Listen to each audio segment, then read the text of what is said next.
Yeah, by the way, Stephanie is a little bit out of sorts today, so I hope you're going to be feeling too bad. Don't feel obliged to stay for the whole thing, Stephanie.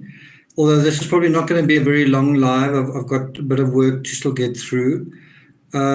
Kathy Timmons from Mexico, good to see you. Jedi Bunny, someone that we see fairly often. Batman Justice, good to see you. Patsy Ruok, Zane Moonstone, hello from another insomnia town. Is it Zane? Zane, did you watch the cricket or the rugby or both? For those who don't know, South Africa did pretty well on the sporting thing today. We won the rugby against Wales, quite a nail biter, and the cricket against England. Joy Paredes, hi from Tampa, Florida. Florida cooling down a little. Sonia Stanger, good to see you. Aletha Mobley, good to see you. Brits Krieg, also see you quite often in the comments. Boo, hi from the UK, good to see you. Monique Chenard, hi from Canada. Tuck, good to see you here as well. Thanks, Batman.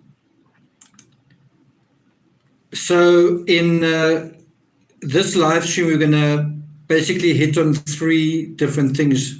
We're going to talk about trust in true crime, who is reliable, who's credible, and then we're also going to talk about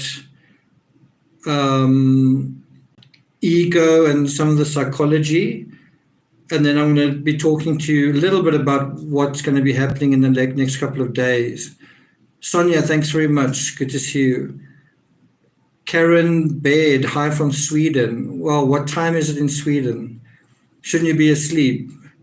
Jean Karras, JC, good to see you. SR, good to see you. Buffy says hi from the Netherlands. Jacqueline Stanley, hi from South Australia. What's the Scoop says hi there. Chico's mummy, hi from Scotland. SM Kovalinsky, Boo says it's 5 past midnight in the UK. Well, it's 2 o'clock in the morning where I am. It's quite late.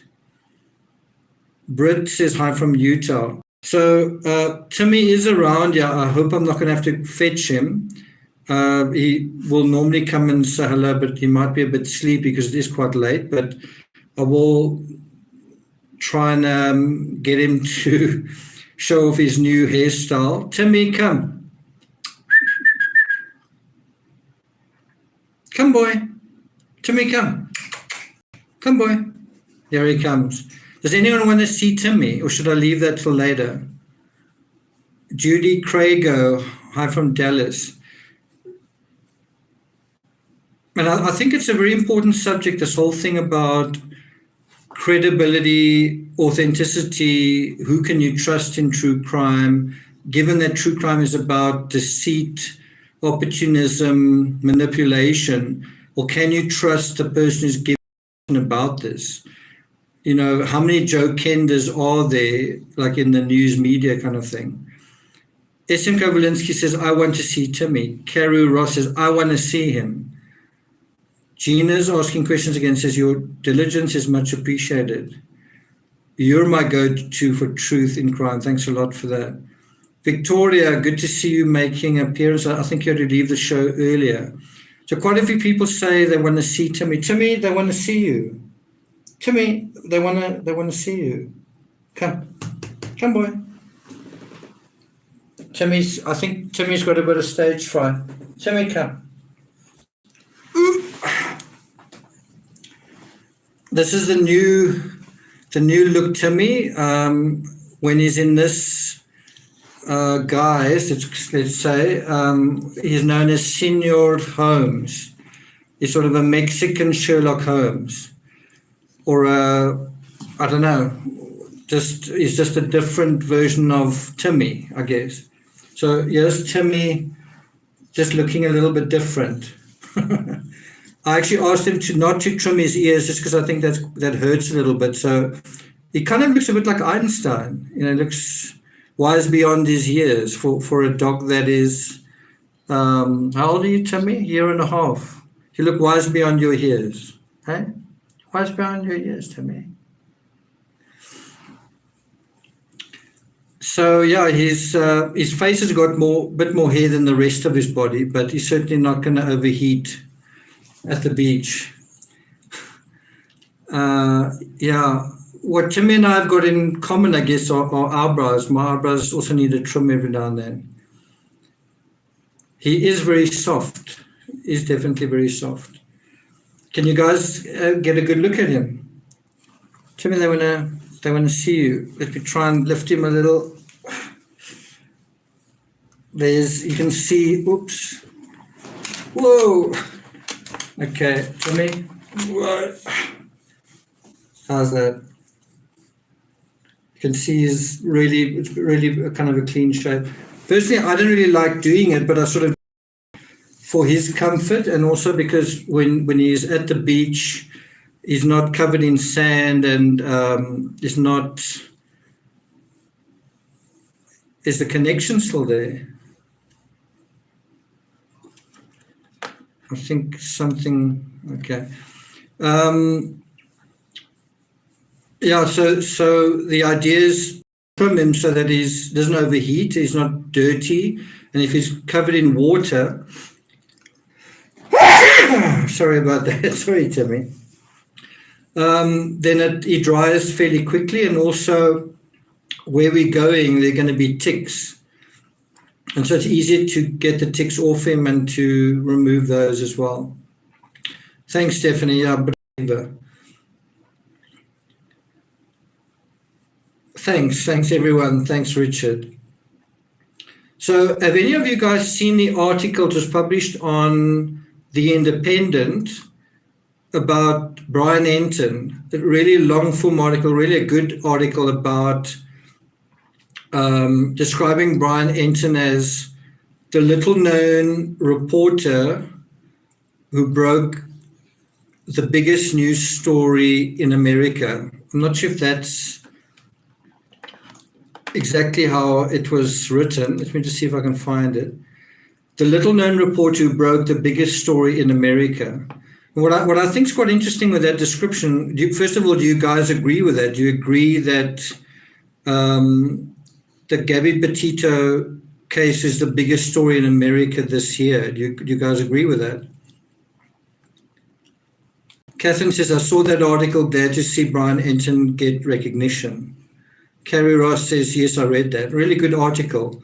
What's quite nice with that article is you've got a bit of behind the scenes about what went into reporting on this case. First of all, that it was a 7-week sort of epic for Brian Enton. So it was 7 weeks of camping on the laundry's lawn. So one thing about the story is it's all been about camping.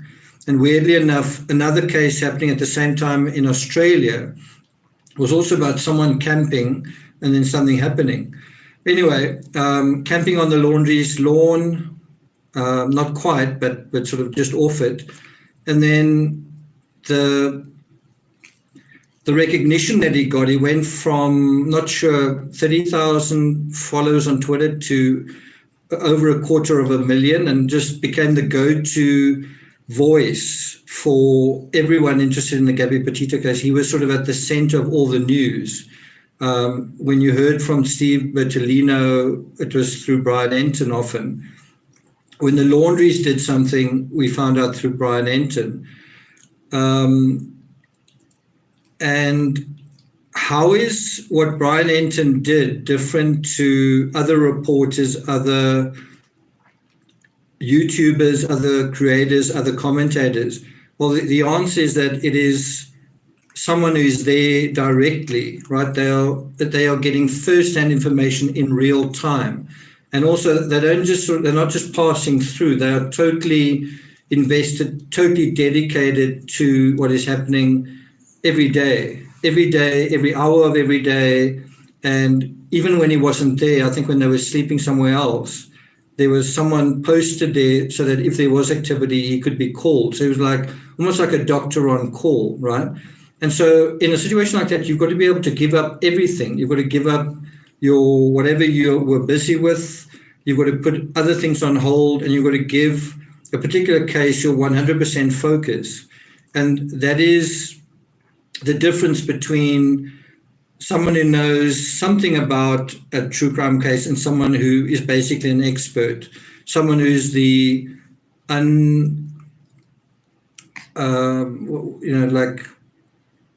the absolute, no one's going to argue that this person is the best source of information. We had a little bit of that in the Summer Wells case with the interview room, where at a certain point, the interview room was the best source for information on that case because you had someone there to everyone at length, right? And so that is what's so valuable in true crime is it's not just someone being there, because anyone can be there, but it's someone who can ask the right questions. Also someone who is trusted by the people there, that they will engage with them. So it's got to be someone who has the ability to make connections and to maintain those connections, and then to report responsibly, clearly, neutrally. That's also a very important aspect, because anyone who comes into a situation like that who's sort of like cheerleading, this person's guilty or that's going on, there's certain people that are not going to talk to them. So you kind of want to just get that information in. You want to be kind of a sponge and take the point of view of, I'm curious, I'm trying to find the information, and not just on 1 day or 2 days or 1 week or 2 weeks, but over a long period of time. And that's often the difference between someone like Brian Enton, certain channels that are out there, and a lot of others. Others can make up their mind very early on, and then they take a particular side. And it's quite important to try and remain neutral, almost like a judge or even a jury, or someone who is trying to get the information. Because as soon as you decide what has happened, you're not really getting the information in anymore. So I'll give you a good example. The Mary Piglets incident, if you are given a certain set of information, you decide that is what happened, and Brian is this kind of person and Gabby's that kind of person, and then another scenario presents itself, then you'll be inclined to dismiss it because you've decided, made your decision based on another set of circumstances. So in true crime, you kind of want to keep an open mind for as long as possible. But I must also say, I don't think it's appropriate to sit on the fence for the entire breadth of a case, to be like, you know what, I don't know where this information takes us. I think at some point you've kind of got to go, this looks like what is happening, right? S.M. Kowalinsky says Brian Enton was objective in his stance and relentless in his truth-seeking. So, I mean, one thing that I've often said is it requires stamina to see these things through to the end. I covered the Oscar Pistorius case in an exhaustive way, and unfortunately, the people didn't see me as the most trusted voice. At that time, it was the first true crime case I covered, but if any of you here know about the Oscar Pistorius case, there was a South African reporter who was the Brian Enton of that case. His name was Barry Bateman. He also got, I think, hundreds of thousands of Twitter followers because he was also covering everything, and certain people were talking to him. And so that is really what you want as either a reporter or a storyteller, to become the go-to voice in a particular case. Do you guys remember the Scott Peterson case, where Scott Peterson gave an interview to a female reporter? Do you remember she leaned in, and she even noticed what she thought were injuries on his hand? Was that Elizabeth Vargas or was it somebody else? But the point being, you want to be the most trusted, by being the person most invested in a case, you do become the most trusted voice. And all that has to do is spending a lot of time dedicating yourself, focusing on just the one thing. Bye. Bye-bye. Okay.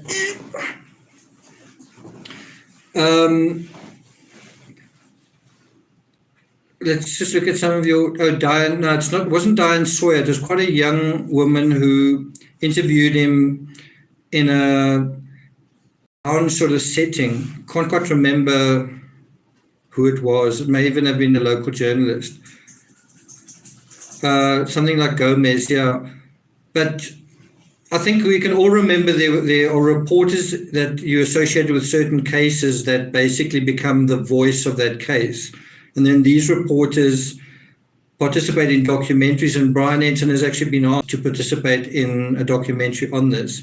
There are other channels that do a brilliant job. Another good example is Nate Eaton from East Idaho News. They do such a good job that for a channel like mine that wants to talk about the Laurie Vallow case, everyone wants to go to Nate Eaton. And so it's quite difficult in a way to put up your hand and say, hey, I've got something to say about that case. But because he's been covering it every single day and only that case, or mostly only that case, and sticking mostly to that case, that is how you become an expert.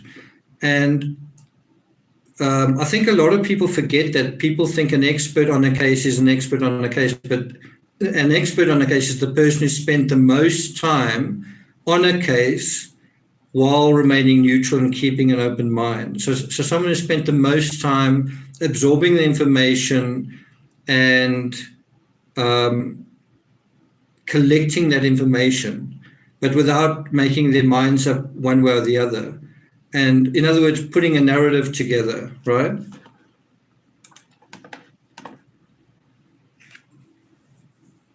Stephanie says, thought criminal, we're waiting for you. Alicia says, Peterson's reporter was local reporter Gloria Gomez. I just remember that being an excellent interview. But there are definitely certain reporters that you like when the Patrick Frazee case happened, there were two excellent reporters covering that. And do you guys know, let's see how good you guys know true crime. In the Suzanne Morphew case, who would you say is the go-to female journalist in that case? Let's see who gets the Noddy badge.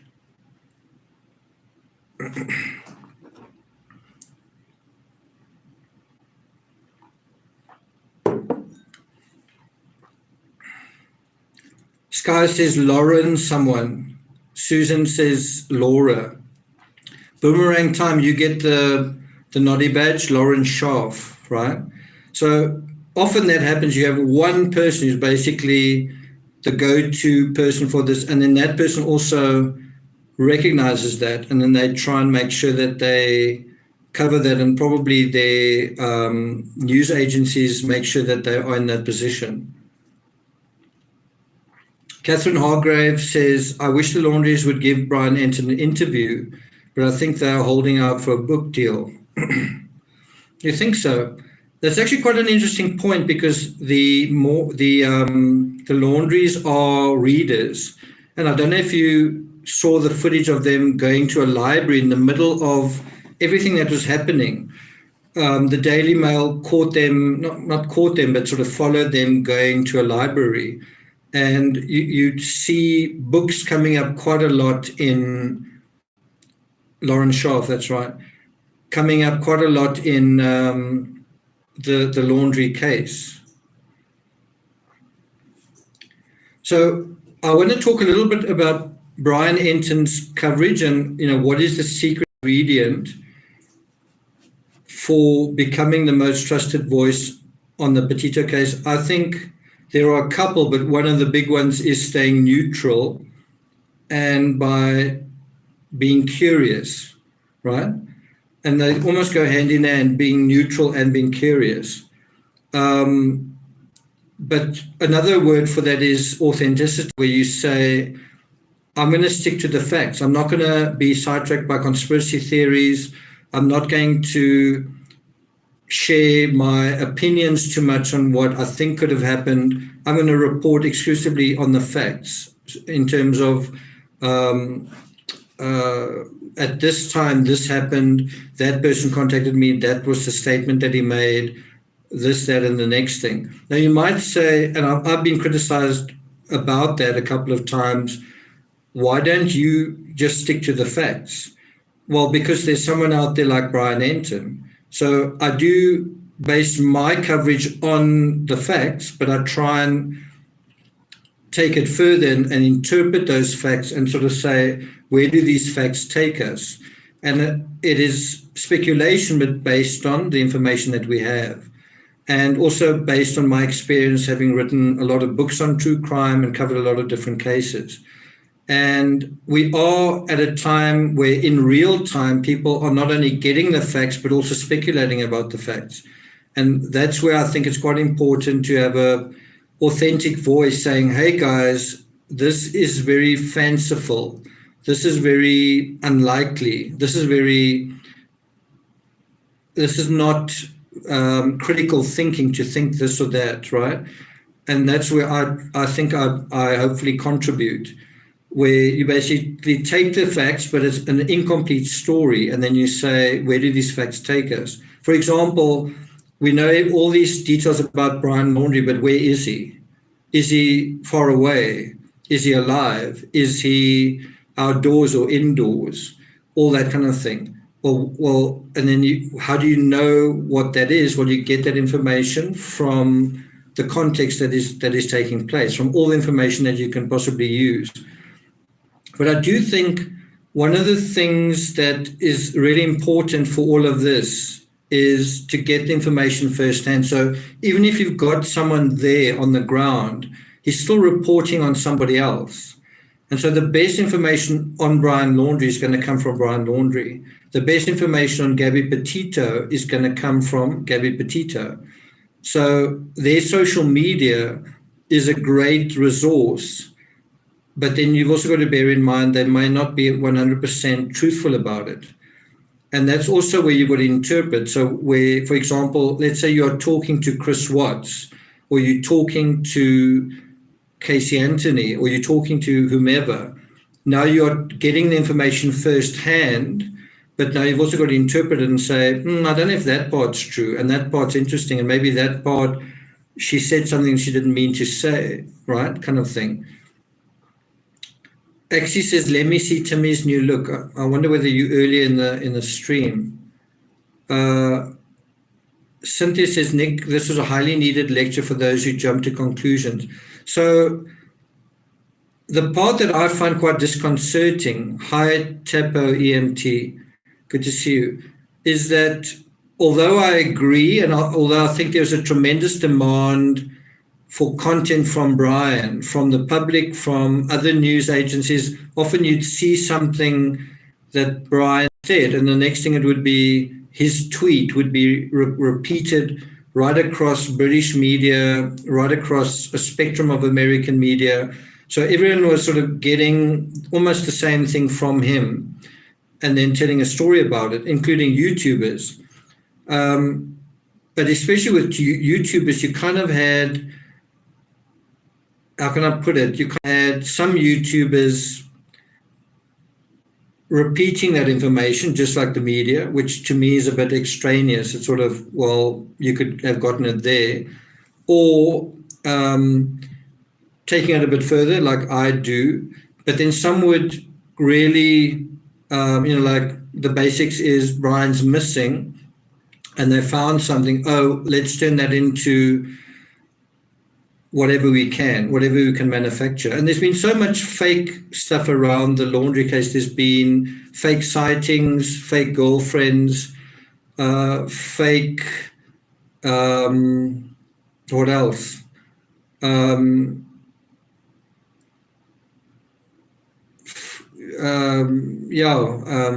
Not quite sure.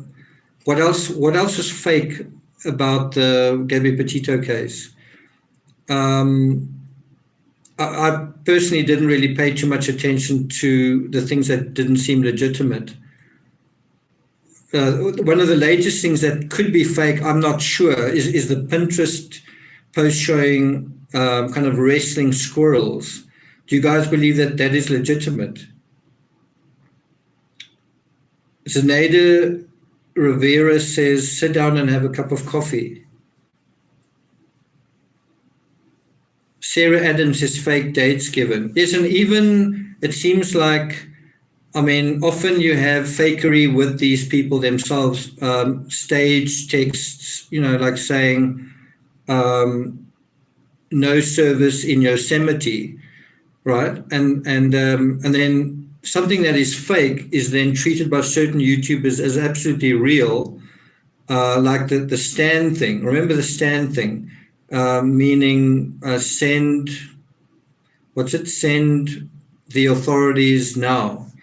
And I personally don't think that is very likely. I don't think it's likely that Gabby was trying to do that.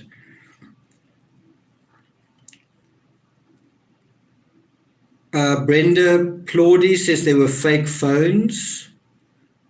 So, I mean, that is a kind of a question. Why did Brian need a burner phone if he was only going to use it for a day or two? And that can certainly, if you take that bit of information, you can interpret that as he didn't intend to take his life, possibly. Jason Ward says, why did Brian fly home? One thing that I've heard about that was that they decided to extend their trip. I'm not sure if, and I think this was something from Steve Bertolino, that they decided to extend their trip and he went to fetch something from the condo or something. And so that was one story. Another thing I heard was that he was helping his father clean out a container. So it's difficult to say exactly why he did that. Ultrasound pictures, that's a really good example. And there were quite a few people who said that they thought they saw Brian Laundrie at another sort of restaurant further north, and that he was sort of talking about politics. You guys remember that? Isn't it the Bullwinkles or something?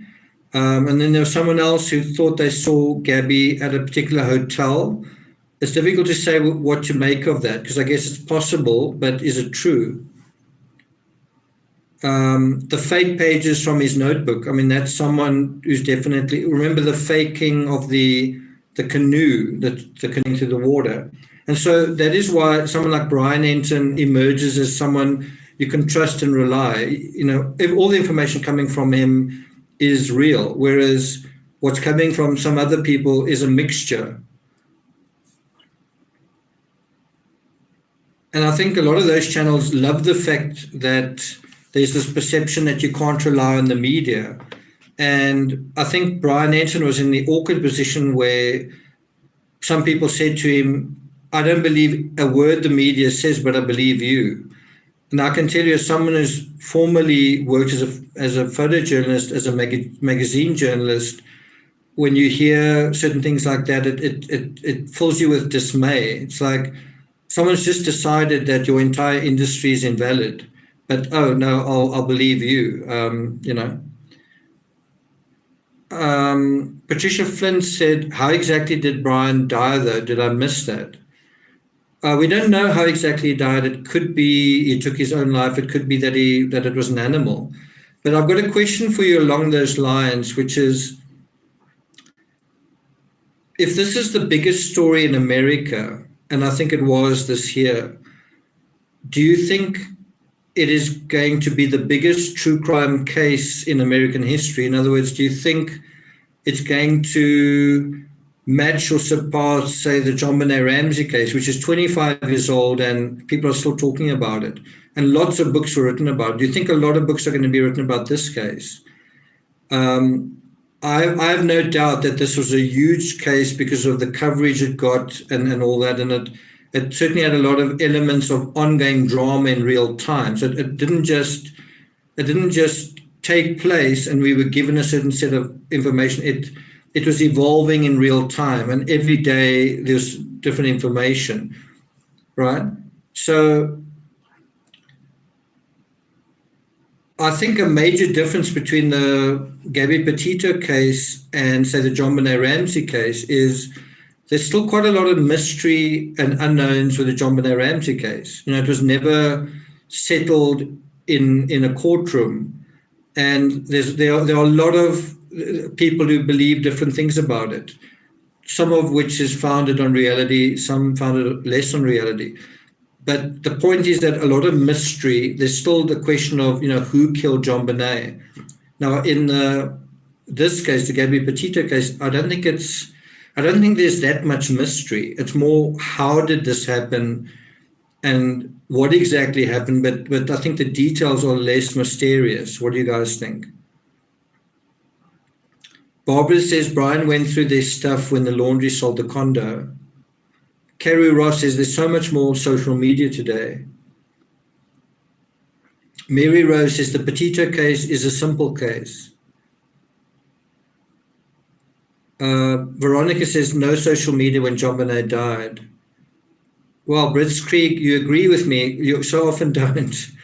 Helen Hawley, I think it has the potential to be the biggest, but that would depend on the ending. If Brian took his life or if he was attacked.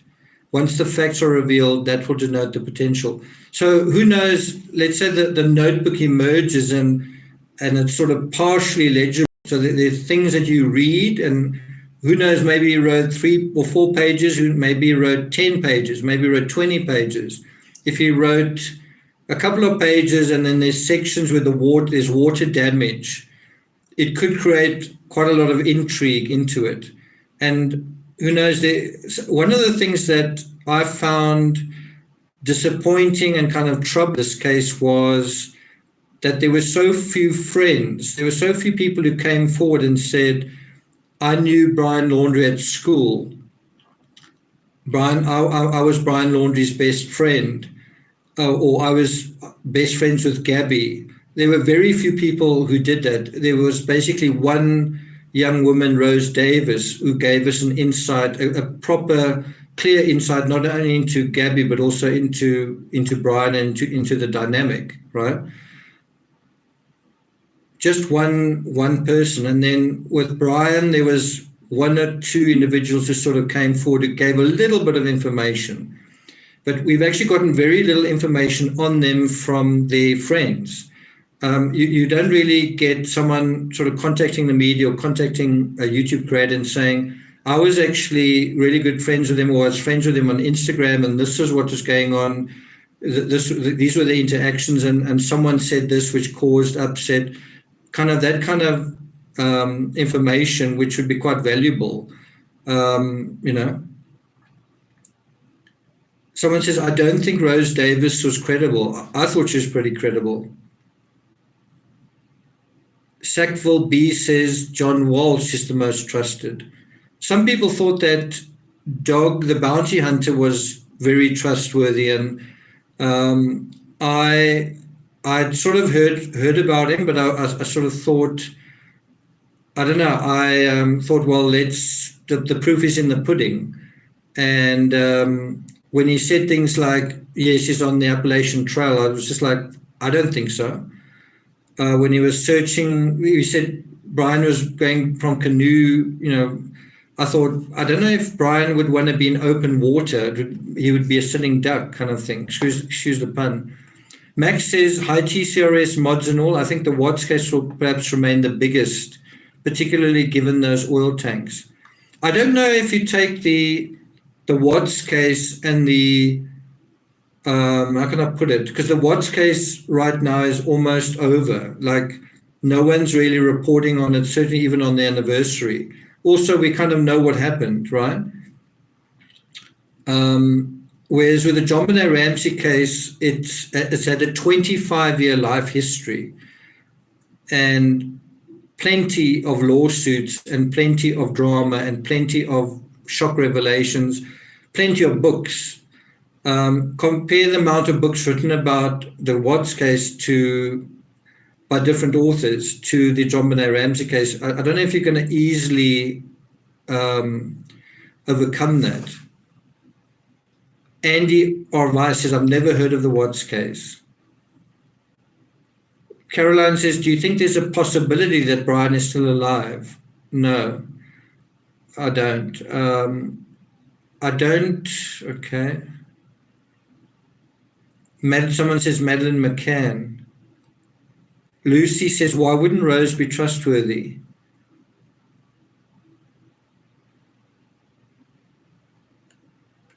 Okay, so just going to this article on Brian Enton,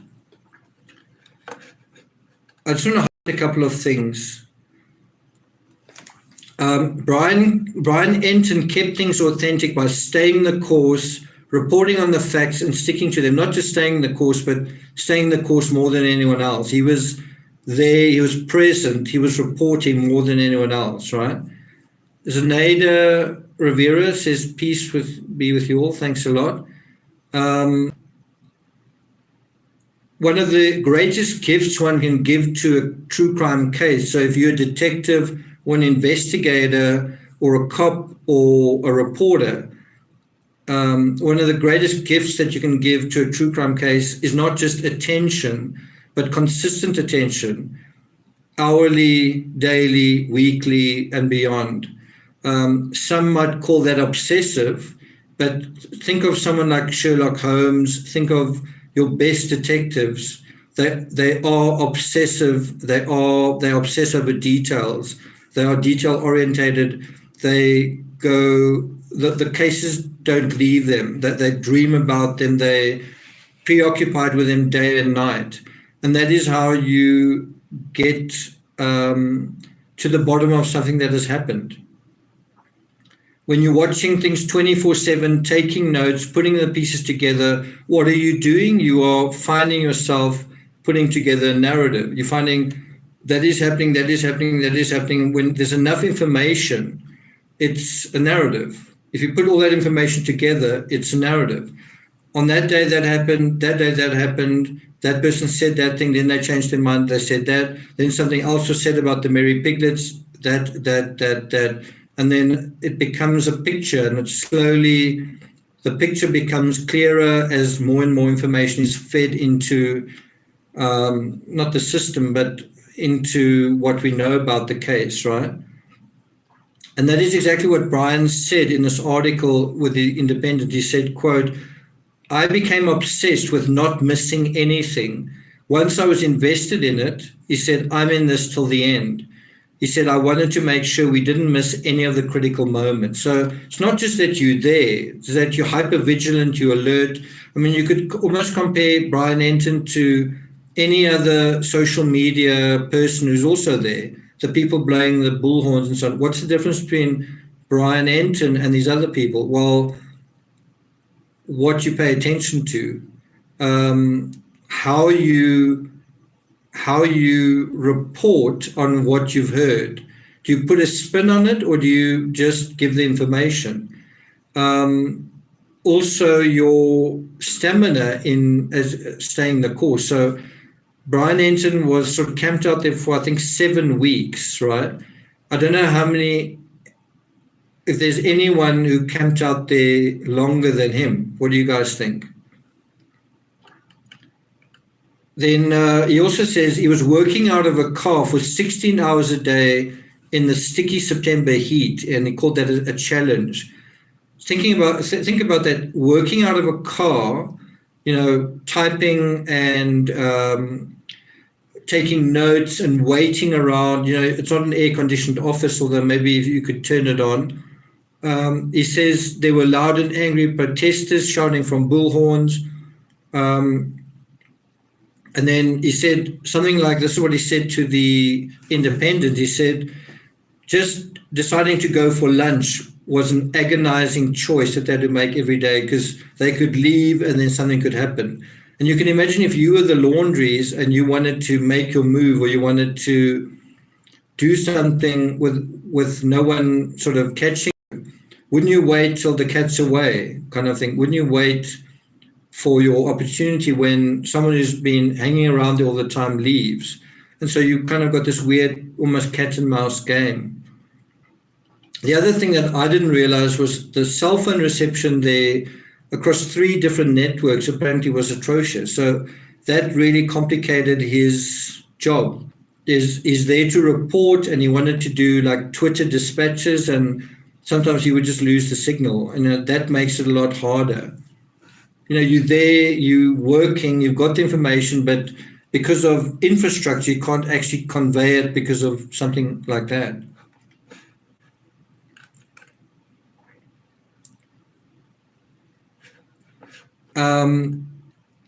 He also said, and I must say, I think we all feel this way in a way, but I think it's totally different when you are at the center of it. And I think Brian Enton certainly was at the center of it. He said, he was quoted in this article saying that he was taken aback by the intensity of the Petito case and the attention it was placed on him. So you can be covering a case like this, and the next thing, 10, 20,000 people are hanging on your every word, kind of thing. I've seen that in other channels, and I've seen that, I've seen certainly on my channel as well, you'll sometimes have thousands of people in chat, and it can actually be quite scary. It's kind of a weird feeling. It's kind of a giddy, exhilarating, but also I think if you're a conscientious person, it's quite a scary feeling because a lot of people are watching, you want to do your job conscientiously. You don't want to make a mistake. You don't want to get emotional or nervous, and you're trying to stay focused on what you're saying. But this intensity of attention can give you kind of the heebie-jeebies. Am I making a mistake? Did I miss something? And I don't know, I think if you're a good reporter, you're kind of a perfectionist, and you want to make sure you're doing the best with what you have, and you don't want to be below a certain standard that you kind of set for yourself. I'm not going to, I think I did put the link in the description, but it is quite interesting what work Brian did before this story. And then he said that there was no attempt to politicize the issues in terms of the Petito case. I think that was something that almost happened. It was almost turned into a sort of a racial story, like, why are you paying attention to that case? So there was a moment, I don't know if you remember, there was a moment where the Petito case kind of became, why are so many people talking about this? Because it's this kind of person. And fortunately, that didn't go on for too long. For me, the thing that was valuable with the Petito case was anything that resonates with a lot of people is giving people a sense of it, because it resonates with you. You're dealing with something that's important to you in your life through a given story, right? And so that's valuable. It's valuable to have a story come along that brings a lot of people together, and you start to talk about certain important issues, whether it's in the Summer Wells case, it could be essay, it could be families, how do our families get along. But sometimes there's some constructive talking going on. If you shift away all the conspiracies and all the nonsense and all the people blaming and attacking each other, if you just have a conversation about some of these cases, there's some interesting things that come up.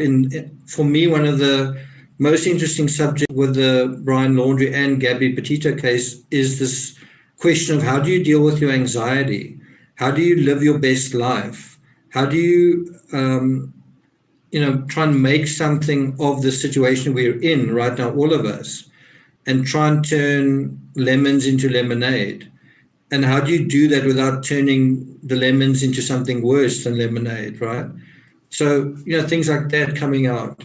Also, again, and I think this is coming up over and over again, the use of social media by someone who gets themselves into trouble, someone who ends up believing in a fairy tale and getting into a lot of trouble. So, so I think that's definitely an issue. I just want to write a note here, Geppetto.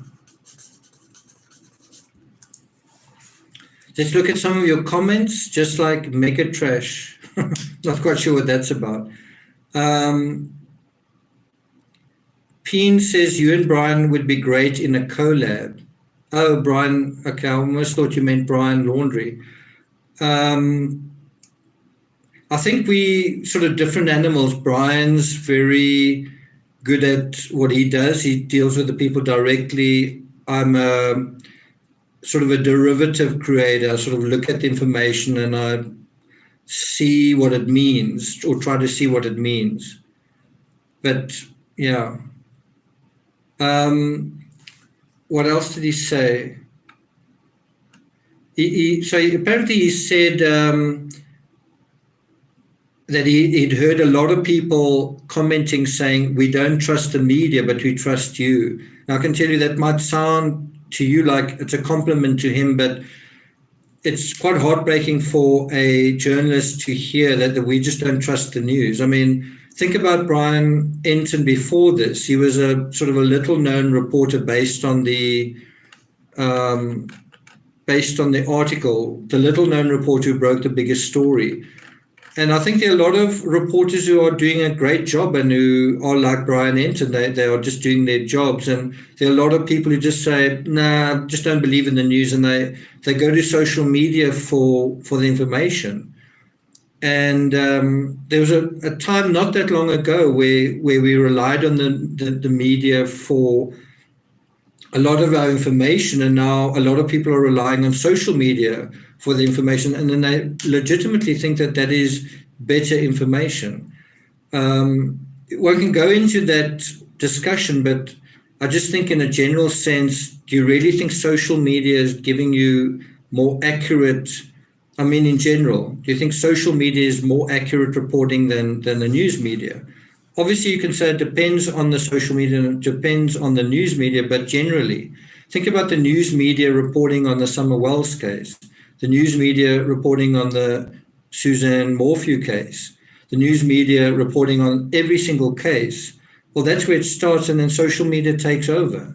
Although I must say what's really interesting is how often social media can come up with information before the news media did. I know in the Cleo Smith case, people were talking about the social media of someone involved in that case, and that only made it into the news media 2 or 3 days later. That often does happen.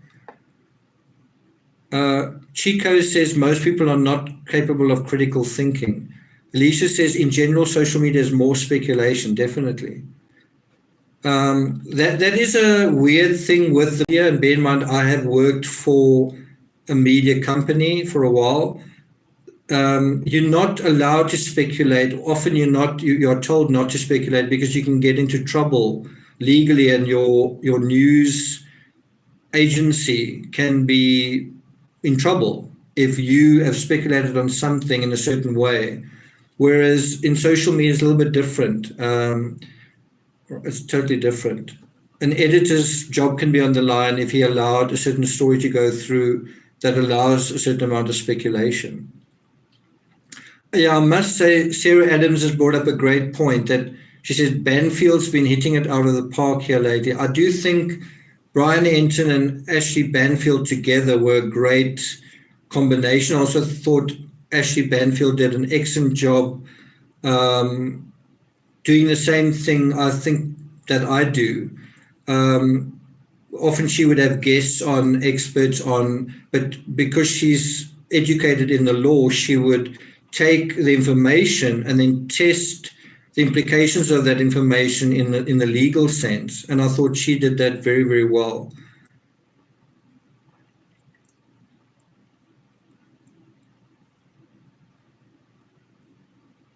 Happy Face says, Stephanie, that was excitement. Okay. Sarah Adams says she's found her niche in a new program. Certainly looks that way. Brits Creek says Banfield didn't strike me as very neutral. I think she's neutral enough, but I know what you mean, but I think I probably deserve the same criticism. But I think you can be neutral, but also say this is logically, sensibly, reasonably where the information is taking us, right? And I think that is what she does. Pauline Buckles, great point, says Banfield did a great job of grilling Bertolina. I really thought there were some amazing moments in those exchanges. It was really good to see. It's really nice seeing a reporter with that kind of confidence, with a lawyer who is quite intimidating, who could be quite intimidating for any other reporter. Mazokis says the mainstream media sometimes gets it wrong. Absolutely true.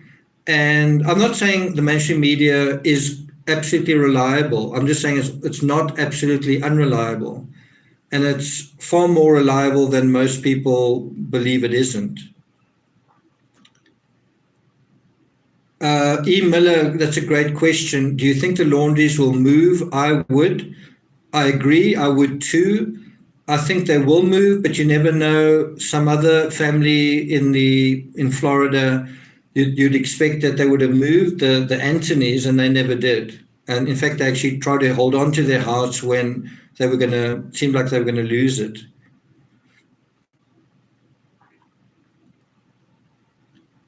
Beck says, please go back to the Summer Moon Utah Wells case. So things are happening in that case, but it's sort of difficult to explain. It seems to be a lot of nonsense happening. So nothing is actually happening. I think we can all look forward to the interview that is given on Dr. Phil next week. I think it's Thursday and Friday next week is when it's airing. So it was actually recorded quite a long time ago. It's airing, I think, the 11th and 12th. And how many of you guys know that the 12th of November is day 150 since Summer Wells went missing? I don't know if that was done purposefully by Dr. Phil, but that is it. I mean, I actually went and checked. Day 150 since Summer Wells went missing is the 12th of November.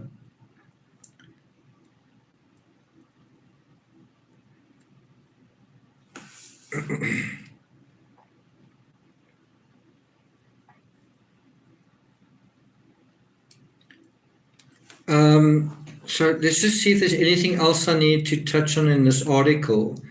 So I just wrote here in my assessment of it, I just said that Enton remained neutral, which is something sorely missing, not only in true crime, but in much of the public discourse. Just think about this. In social media, if you haven't noticed, it's almost invariably about taking a side. Anything that happens on social media, you either like or you don't, or you support it or you don't, you agree or you disagree. Social media isn't about remaining neutral, it is about taking a position. It's either yes or no, black or white, hot or cold, but you can't like go, I'm not really sure, or I need more information to make up my mind about that. Social media tends to push you in the one direction or the other. Now consider that psychology when you are, let's say you are single and you meet someone that you think you like. Must you now take a position immediately and just decide, okay, I don't have enough information about this person, but I'm going to just jump right in.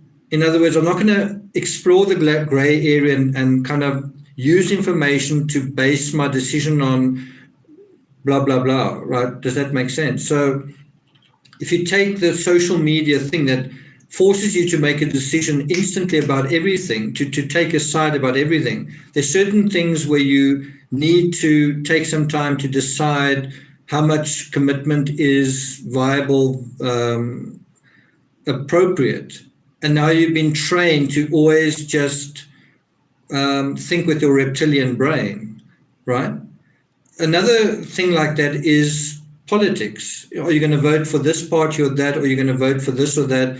And then you don't actually think about it. You don't absorb the information for a long time. You just jump to a snap thing, almost based on what everyone else is doing, kind of like groupthink. And that's why it's so important to be like Brian Enton. So, if you, in any situation, just ask yourself, what would Brian Enton do? No, but I just kind of mean, there are quite a few things in our lives where you need to not take a side, not rush to take a side, but think about the information. One of them is about the situation we're in right now, about our health. What is the appropriate response? And you might say, well, I'm going to be on this side or on that side. No, think about the information. Gather the information, educate yourself, then make a decision. So social media never seems to be about keeping an open mind. It seems to be about closing your mind, making a judgment, right? It's often about rush judgments. And in true crime, it happens all over, where they basically say the problem in this case, the problem why this case wasn't resolved or was botched is because there was a rush to judgment. You have that in almost all the cases that didn't work out properly. John Ramsey, Madeleine McCann to some extent, Casey Anthony, O.J. Simpson, where in both those cases, O.J. and Casey Anthony, the defense argued, well, there was a rush to judgment. They handcuffed the suspect very early on, and they shouldn't have. So, and that's a legitimate argument in a courtroom scenario to say this was a rush to judgment. You should have kept an open mind as the law enforcement. You should have waited till you got more information before you decided you had probable cause or not, right? Does that make sense? So the argument in the legal sense of a rush to judgment actually works to say you thought incorrectly about this, and as a result, you shouldn't even prosecute this case because it's been unfairly handled. And that applies to us as well in our lives. Don't have a rush to judgment about things. You don't have to decide on something instantly. You're allowed to think about it. You're also allowed to take the opportunity to react to something. I do wonder whether Brian Laundrie realized that the engagement was off, the relationship was off. Did he not have a rush to judgment? Did he decide that the summer epic was a failure, that they weren't going to make any money? Did he have a rush to judgment? And so you might look at him and point your finger, or look at somebody involved in true crime and say, take Chris Watts. He decided, I can't get a divorce. I'm going to do this. Well, wasn't that a rush to judgment? Wasn't there another alternative? If he'd taken more time, and the Chris Watts case is quite a good example of this, where the clock was ticking and he sort of decided, I have to do this by that time. But if he wasn't in a rush, if he just said, look, take your time to decide what you're going to do here, you could have had a different outcome. So think about reality and the reality of true crime cases and the skewing distortion that is absolutely automatic when you're on this side or the other, as opposed to collecting information. This is why another of the best tools an investigator needs to have is curiosity, pure and simple.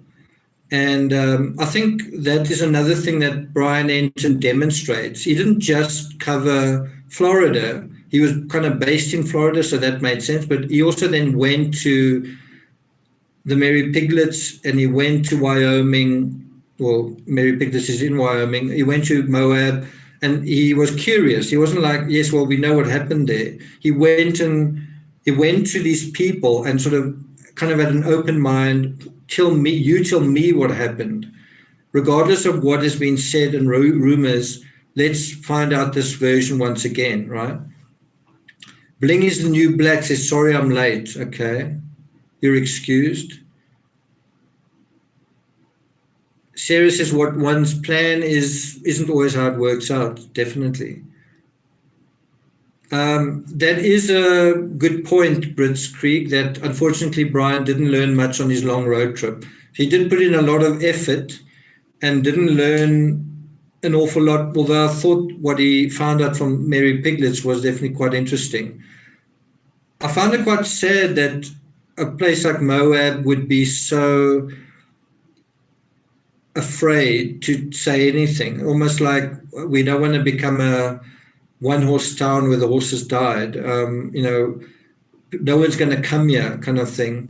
But it has happened where true crime has ruined someone's home. You can't sell the home anymore.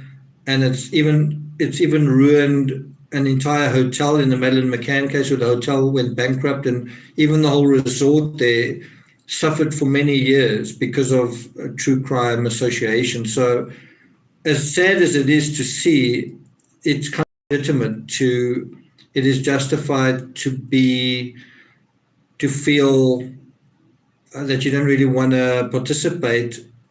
It feels so wrong for us who are trying to get information, and someone is there going, well, I know this, I know that, but I don't really want to say much about it. And I must say, I can, in a way, sympathize with that position, because just a little bit more than a month ago, I lost my best friend in a horrific accident, and it became a national story in South Africa, and people wanted to talk to people who knew this guy. And to be honest, I didn't want to do that. I didn't want to talk to the media about my feelings. I also didn't know what the family really felt about it. I know they said, don't put anything on social media. And so I was kind of in that awkward position. Well, not awkward, but I was in that position where I knew him very well, and I'm kind of a journalist, and I saw things being written about him, and I could have helped, but I didn't feel either that I wanted to. It's a little bit of a different situation, although I think a crime is part of that, right? A crime is part of that, but it's a little bit of a different situation, because I felt the people who should talk about this are the family. I shouldn't be that kind of thing. And ultimately, his sister and brother did talk on his behalf, which was sort of necessary. But I just mean, it was a weird situation where I've often felt, the right thing to do is just tell us what happened. But there are other things going on as well, like respecting the people who are actually closer to someone than you are, and you are in a lot of distress. And I remember very early on when Gabby Petito's parents were asked, what do you think should happen to Brian Laundrie? And they said, we don't want to think about Brian Laundrie right now, we're grieving for Gabby. I remember thinking, as a true crime person, that's not right. You need to get justice for Gabby. And then that did change. There was a short period that passed, and then they were angry and they wanted to get the information. And so grief does evolve, but I felt the same way. So my friend got run over, and I also had no feelings of animosity towards the driver. And not that I want him to be off the hook, but that my feelings were totally focused on the tragedy of my friend, right? And only later on did I feel we need to sort this out, the legal thing. And I have been in touch with people in terms of that, but all I'm saying is, when you're in that position yourself, you can see it's not quite as simple as just tell the world whatever happened. As I said, this is a little bit of a different situation. It's not quite like this, but anyway, I could certainly kind of understand certain feelings that were demonstrated. Thanks, Janelle. Yeah, Heather, whatever says, right, nothing brings your friend back. Yeah. What else did I highlight here? Yeah, so one of the things that Brian Henson said, he spoke about the distrust of the media, and he said, but hearing so many people talk about it, meaning the distrust of the media, and then he said, why are they trusting me now? And then he said, he felt that probably were very appreciative that he was just giving them the facts. And so that is definitely the safe line to take, and the best line to take if you're a journalist is just focus on the facts. You can't do anything wrong then. Just report on the facts and make that your focus, and you can't make a mistake. You can't do anything wrong. Report on what somebody told you. Report on what you're seeing. So a couple of notes that I made here is that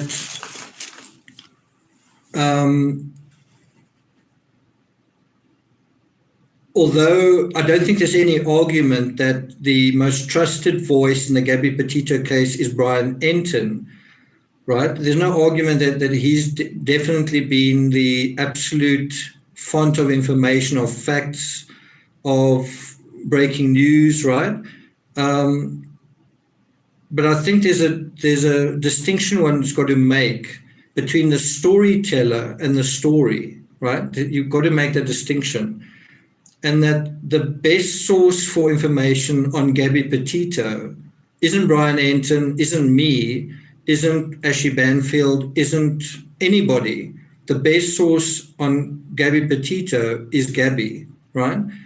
And Corporal D says, I feel there are not enough people like you as a true crime YouTube. Too many people who go too far with little incorrect info are not trusted. Wow, Brits Creek, thanks very much. Corporal D, there are some good channels out there, but I also feel like there are too many big channels that are opportunists, I feel. They know how to pull your strings. Brits Creek, thanks so much for that. I appreciate it. Brits Creek says, thank you for your hard work and insights. I'm enjoying your videos. Hope your time off will be restorative. Me too. So Brits Creek, what's quite interesting with this article is it starts off saying Brian Enton is finally taking a day off. And I'm also. So I'm going to be taking a couple of days off as well. I don't know if he is taking a day off or if he's taking some time off. I'm going to be taking some time off. I don't know how exhausted Brian was with the work he did prior to this case, but I've been covering summer wells, and that was every single day for almost 100 days. And then on the heels of that, the Gabby Petito case. And yeah, it's just when you're doing it the way we do it, it can be very, very exhausting because you're also trying not to miss anything. And it gets quite frustrating when people say, and people did say to me, but there's another case in Australia, Cleo Smith, won't you cover that? And there's another case there. And the thing is, as much as you want to cover these important cases, such as Cleo Smith, thanks, E. Miller, thanks very much for that.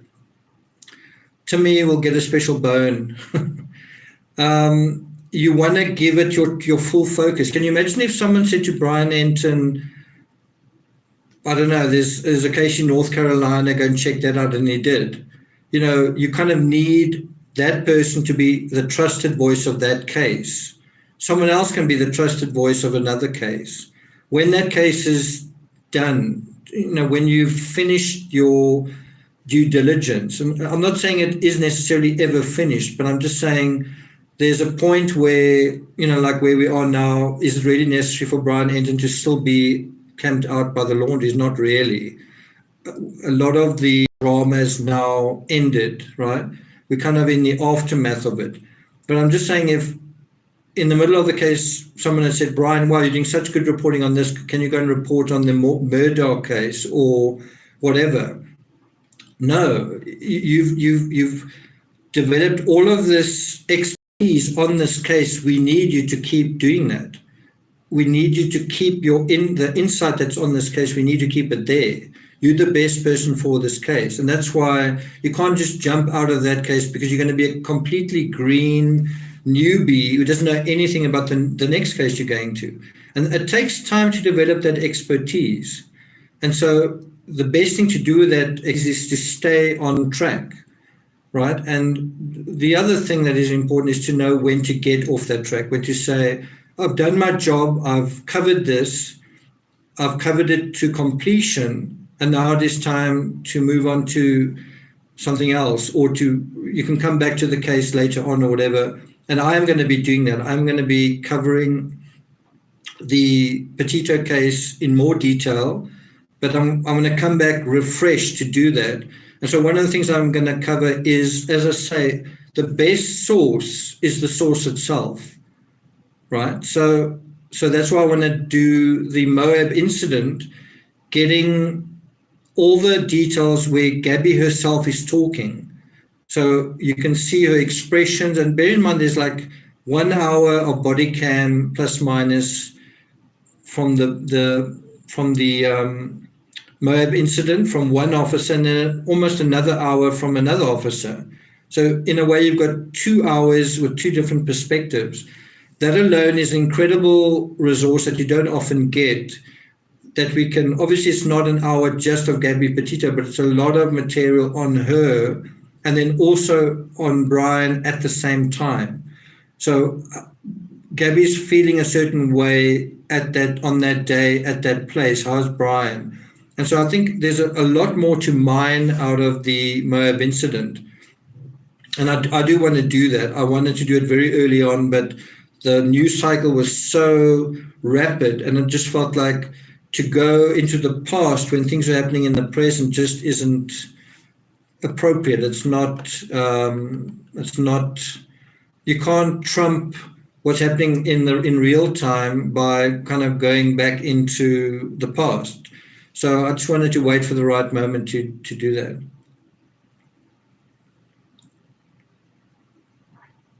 Terry Dean says, I wish we had the body cam from the female park ranger. I do wonder why we don't. I do wonder whether there's footage in that when they had a private conversation. Maybe it reveals quite a lot about the park ranger. Maybe she feels that is private. Maybe they can release a segment of it. Who knows? Janelle Keane says, Rocketeers. So I always want you guys to remember that is the best source is the source itself. And I learned that in the very first case that I did on the Oscar Pistorius case, where I actually had access to the victim's Facebook because we were friends on Facebook. And I wrote my very first book, Reva in Her Eyes, was literally taking her Facebook posts. She's a rare individual who posted meaningfully every time she posted on Facebook. And that was a case where the victim's voice was lost, a lot like the Meredith Kircher case. The victim just gets completely sidelined. And so my first book in the true crime genre, but also the first case that I covered, I really felt the sense of what about the victim's voice? And then I felt like I want to put the victim's voice out there, but not me saying she is, not me kind of interpreting it, but me giving her voice back, if that makes sense. And often in social media you can do that. You can take someone's own words, and often today when they have Instagrams like Gabby did, you allow the victim to speak for herself, and that's so important. Don't always be saying, well, Gabby was this kind of person or Brian was that kind of person. Let them speak for themselves. Let them say who they are. Let them say what their likes and whatever are. And allow enough of that before, in other words, stay neutral for enough time for that to come through. SM Kovalinsky, thanks for that. You say, agree about staying focused and on track and on completing before moving on. Oh, that's a great compliment. SM Kovalinsky says, you are the Brian Ensign of YouTube. Okay, no, I appreciate that.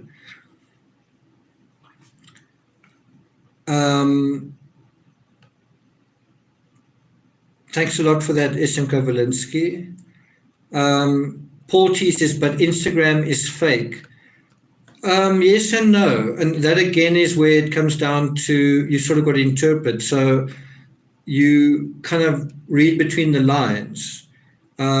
You look at what, and I mean, that is what true crime is often all about, is you present it with information, you've got to interpret it.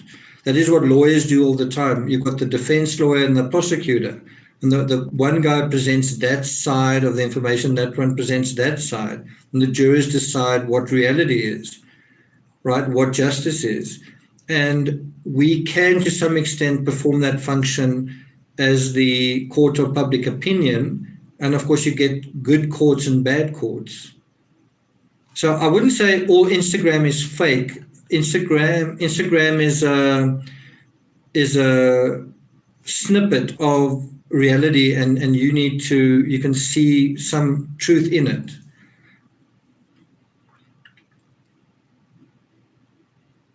I haven't been following the Rittenhouse case. Call me A6, sorry. I know about the judge saying something about victims and so on. So, Heather, whatever, thanks a lot for that.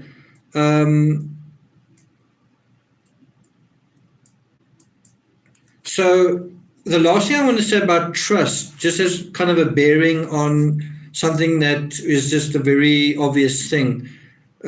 Today, I had someone come into my home.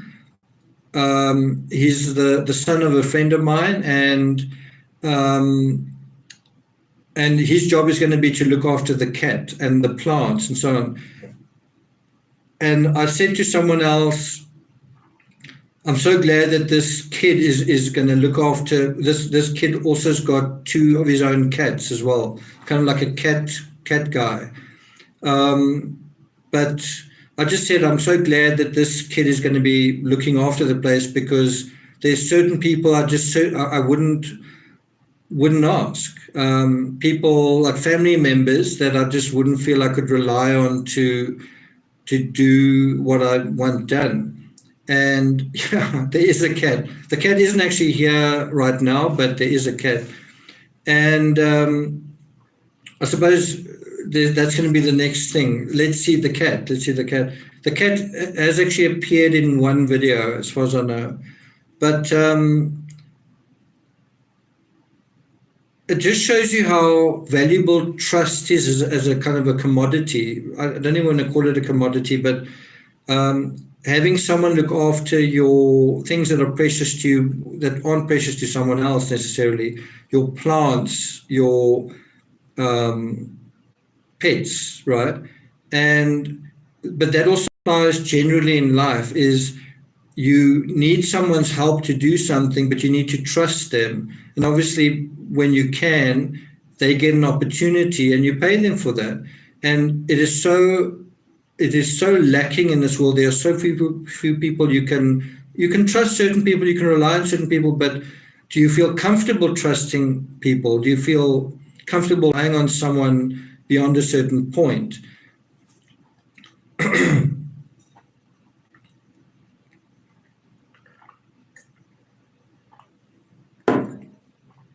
And Brian Enton, in terms of that, has just shown himself to be a trustworthy person. And I'm just saying that kind of thing is very lacking in our society today. There's so few trust that, well, some of it may be bad, I don't know, not communicating so well. Some people are trustworthy, they just don't convey that very well. In the Cleo Smith case, I'm not going to name names, but there were certain people who didn't present very, very well, and people jumped to conclusions. I certainly was wondering what I was seeing, but trust is something that is, when it's there, it is really, really valuable. And I can say about this friend of mine that died last month, he was a very, very trusted person by a lot of people. And he was in banking, and so he became very wealthy because of the way people just naturally trusted him. People didn't trust him because he was charming, not that he wasn't charming. They trusted him because he was trustworthy. They trusted him because he was honest. They trusted him because he was a good person. They trusted him because he was authentic. They trusted him because he was the same person with everyone. And the other reasons I can go into as well. So that's something that is such a credit to society, is if you are someone that someone else can trust, because trust is seems to be such a rare thing, doesn't it? LSK says, salutations from Cape Town. Wow, you are up late, 22 minutes past 3 in the morning. Did you watch the rugby, LSK? Did you watch the cricket?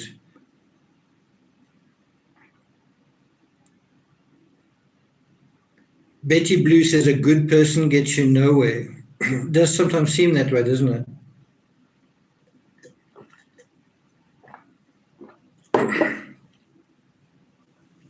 Okay, so we're going to move into a slightly different area. I just want to do a quick poll. How many of you here are familiar with the Cleo Smith case? Patricia Burns says trust is absolutely everything. Snowline says trustworthiness is indeed a very rare thing nowadays.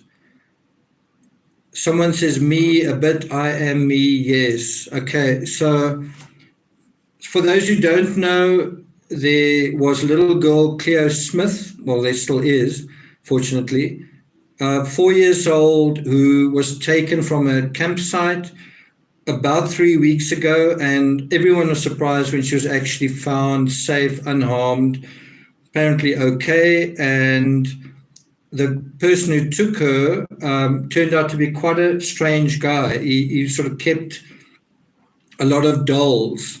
And I kind of want to, you're going to find this strange, but I kind of want to compare an aspect to Brian Laundrie to this person, the person who took this little girl. So it's a man who had like this huge collection of dolls. And so, you know, he's sort of living this strange alternate reality with these little figures, right?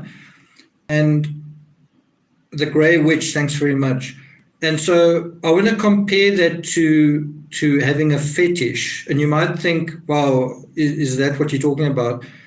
A fetish is something that applies just where you reduce something to a smaller version of itself. And that then becomes your focus rather than the thing, right? That is what a fetish is. It's not necessarily perhaps what you are thinking, right?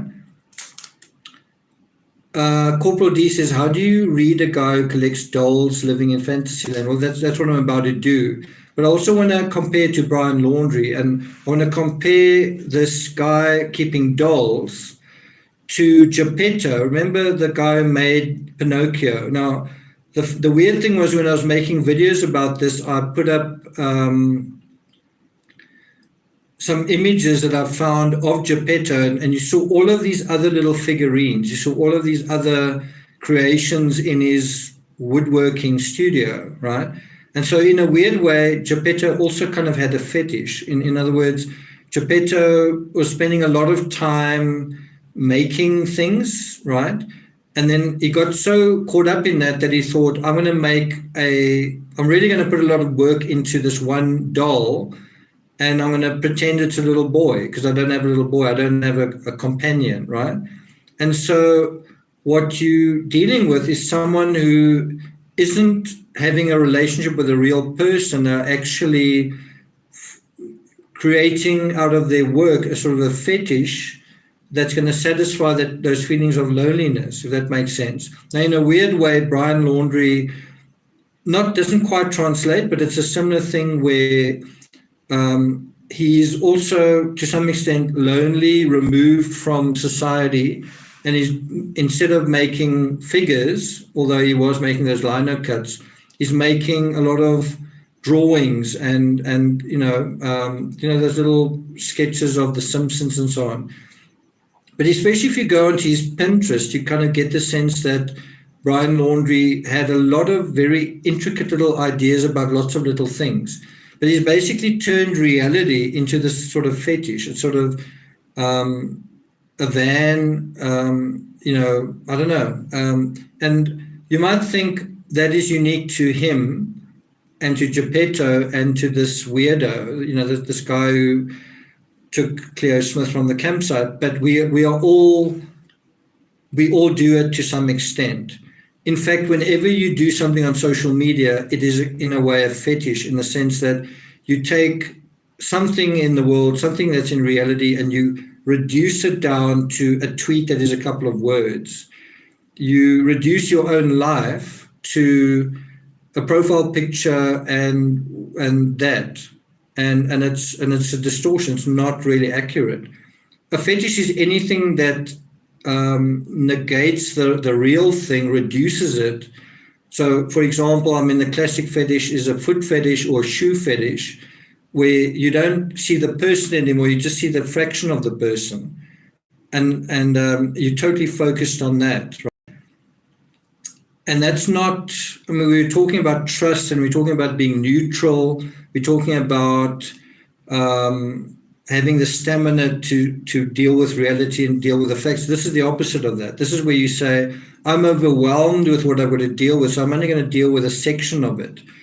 As an artist, I'm just going to draw Simpson figures and whatever. I'm not going to pay too much attention to the full spectrum of life, right? Because it's too much for me. And people who are on social media a lot are also doing that, is you are reducing life in a way to sound bites, and it's not. It's bigger than that. So all I'm trying to say is, when we talk about this, don't look at Brian or Geppetto or this guy who was involved with taking the little girl. You must try and see it as something we are all doing in different ways. Some of us doing it a lot, and some of us doing it appropriately. There is an appropriate amount to do this. So according to my notes, I must go to page 242. That's of this book, The Denial of Death, by Ernest Becker. He won the Pulitzer Prize. 242.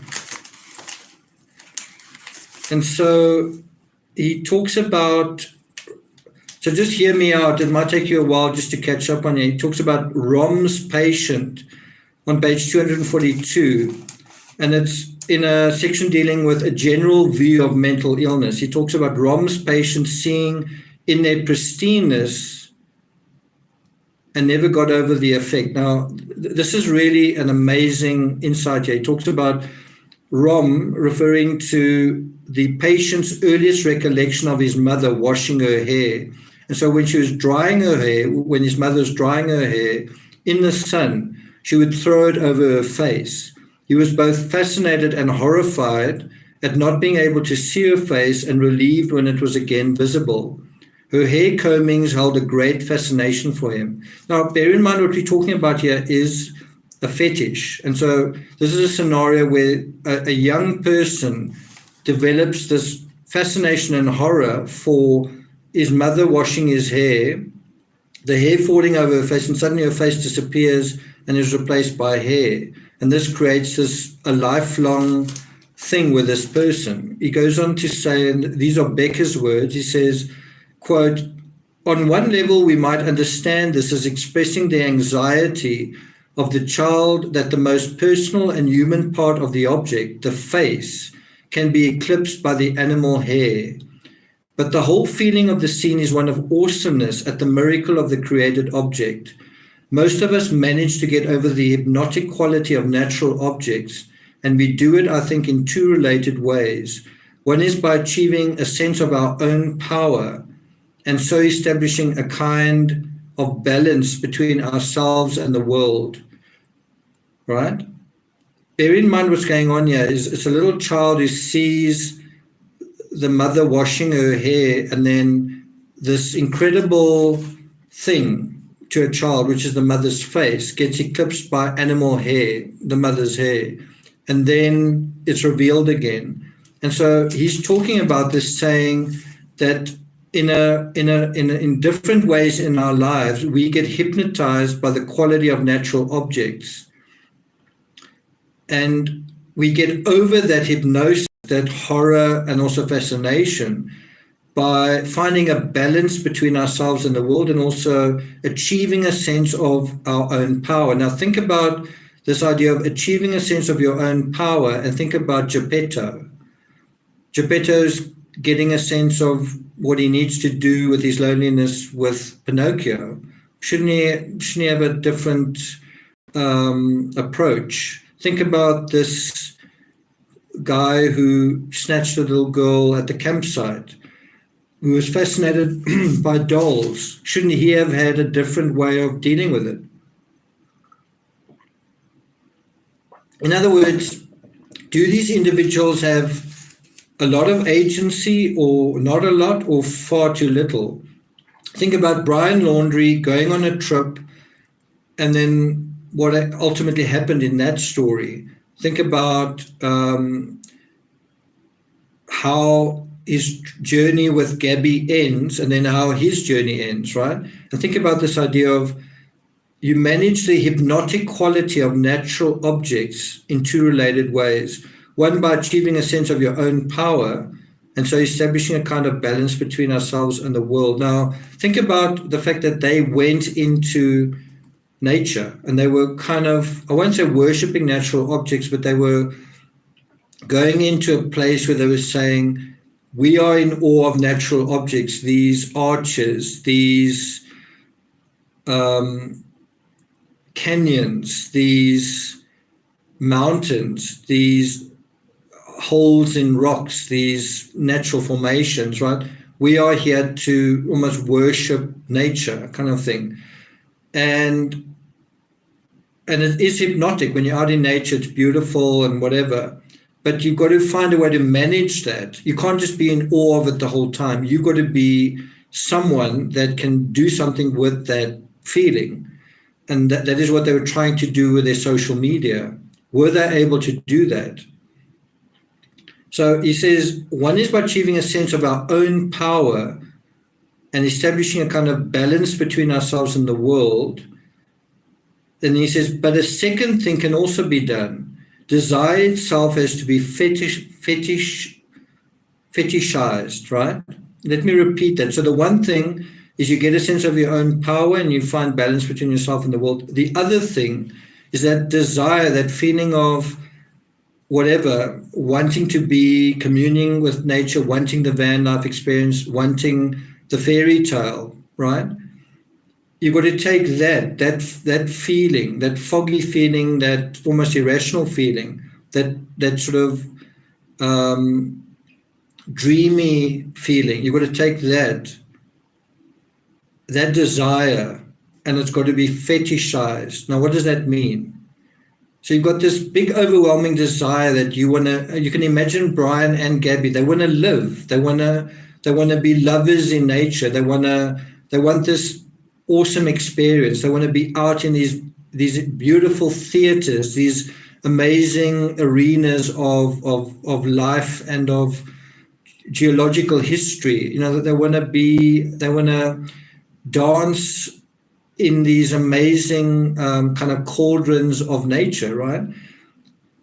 And so there are these incredibly strong feelings. And even Brian Enton said, you know, you could understand why Gabby was here because it was so magical, right?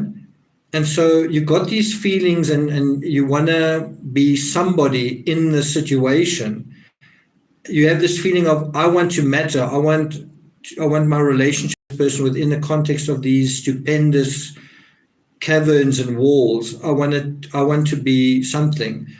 But that desire's got to be fetishized. What does that mean? He says, quote, we cannot relate to the total object as it is. In other words, if you look at those photos of Brian and Gabby in the situations they're in on Instagram, if you look at the context that they're in, you know, you see Brian in these very last photos standing next to the bush, standing on rocks. You see Gabby with the arches sort of in you know, behind her and so on, in the bath with the water streaming down the rock, right? He says, we cannot relate to the total object as it is, and thus we need standardized definitions of sexual attractiveness. And he is speaking in a specific sense. He's talking about how you relate to another person, right? And so he says, these we get in the form of cues that serve to cut the object down to manageable size. I'm not going to say exactly what he says here, but he says, we look at and it's a female body part, or the black underwear, which allow us not really to have to take account of the total person we are relating to. In these two ways, we strip the partner of awesomeness and power, and so overcome our general helplessness in the face of her. Can you see what is happening there? It is this feeling of being overwhelmed by your feelings. And a lot of us, that's exactly what you're faced with. That's exactly what this story is about in terms of these young people. When you see Gabby during the Moab incident crying and over kind of the officer described it as hyperventilating. I'm not sure she was hyperventilating the whole time, but you kind of got the sense that Gabby certainly was very emotional, almost, not even almost, she was over emotional. Her emotions were kind of running the show. You kind of got the sense that she was overwhelmed.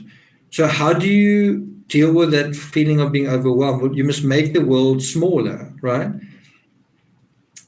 And he's using the example of, in a sexual sense, if you're overwhelmed by feelings of desire and attraction, well, you must take your cue from something smaller, right? So anyway, he talks about one of Greenacre's patients conveys the problem perfectly. I'm not sure if I should read this. Yeah, I'm not going to read that section. So I'll just go to page 243. He says, I think this might explain the paradox that the fetishist is overwhelmed by the awesomeness of the object. He goes on to say, the fetishist difficulty then is like the child's exactly, the inability to master pragmatic action, situations with the requisite equanimity. Let me read that again. Now, think about the Moab incident. Think about Brian and Gabby in this scenario. The fetishist difficulty is the inability to master pragmatic action, which means taking practical, reasonable, appropriate action in a certain situation, with a requisite equanimity, meaning, being not unemotional about it, but being on an even keel, right? So anyway, he goes on to say, I think this helps explain why the typical Don Juan character often takes any object, ugly or beautiful, that comes along with the same unconcern. He does not really take account of it in its total personal qualities. In other words, he's kind of saying, when you're in these situations as a young person or whatever, don't take it personally. Don't take these things that are filling you with or step away from it. Don't kind of take it personally. Corporal D says, read about Ed Kemper who had a fetish for women's shoes. Yeah, I'm familiar with that. It's difficult to read what he says because YouTube will highlight it as not right, but he talks about how can I say this without saying it? He talks about where you have a little bit of a deviant aspect to certain things as being a private religion. Now think about Brian's Instagram avatar, bizarre design, right? And Brian had kind of a private religion in terms of his interest in Fight Club and the books he was interested in and all the things he was interested in. It was kind of like a private religion. His interest in nature, his particular interest in nature and in how the world should be managed was kind of like a private religion. It's kind of like a way of seeing things that is a formula, but it's a little bit different to the way everyone else sees things. And so he goes on to say, the less power, the more terror. And don't you think that is a good description of Brian? The less self-power, the more terror. It's also a good description of Gabby potentially. But this is true of anybody. If you don't have power over yourself, agency over yourself, a sense of your own power, substance, identity, then instead of that, you have terror. There's a lot more I want to read here, but it's a little bit difficult to read without causing problems with YouTube. I'm just going to jump ahead to page 265, and that is a section dealing with ego development. Remember, we spoke about ego in a different live stream. Becker describes character as the restrictive shaping of possibility. Now think about this. Think about Gabby and Brian going out on their summer epic, and think about the incredible possibility that comes with that. So you're going out into these amazing landscapes, and it feels like there's so much possibility in the world. It's almost like the world has just been created and you being created with this world, which is not the case, because the world has been there for quite a long time and you are new coming into this landscape and kind of going, who am I going to be? Who am I? How am I going to create my life? How am I going to create my response to everything that I'm seeing? But it does feel like when you're seeing something that has been created at the same time that you are, when you're a young person. And so character is the restrictive shaping of possibility. So when Brian and Gabby found themselves in a situation where they were challenged, where it's like, is the social media project going to work? Is this business venture going to work? Is the van life thing going to work? That's when you develop character to say, that's not going to work. That's not helping. That is, we can't do this. We can't do that.